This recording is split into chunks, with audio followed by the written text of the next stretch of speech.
যে কোনো প্রেয়ার করতে পারে, এমনকি বলতে পারে চাঁদ আমাকে পেড়ে দাও, এটাও বলতে পারে, এবং যিনি শুনছেন তিনি ডিসাইড করবেন। বিভিন্ন উপায় আমার যতদূর মনে হয় যে আমার কাজকর্ম এবং কথাবার্তায় একটা শ্রেণী খুব বিপদে পড়ছে, সেই জন্য বলছি যে এই কথাতে ইডি বা সিবিআই প্রভাবিত হতে পারে, এরকম এটাও বলা হয়েছে। মানে এইভাবে চলে যাচ্ছে সব সুপ্রিম কোর্টে, সম্ভব কি? মানে আপনি আগেও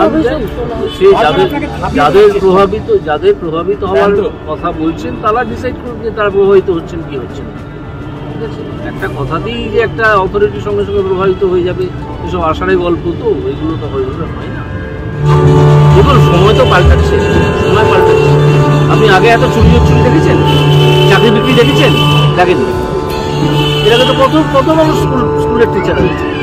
সময় পাল্টাচ্ছে, টাকা নিয়ে চাকরি হচ্ছে, টাকা ছাড়া চাকরি হচ্ছে না, তাই না? তার বিরুদ্ধে আবার কিছু লোক কণ্ঠস্বর তুলছে যে টাকা নেওয়া যাবে না, দুর্নীতি চলবে না।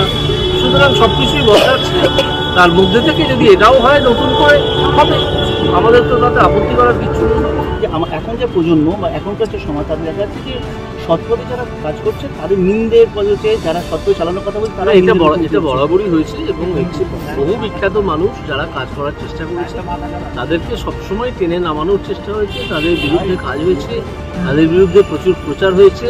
এমনকি বিধবায়ের সময় প্রচলনের সময় বিদ্যাসাগর মশাই ফিজিক্যালি অ্যাটাক হয়েছিলেন।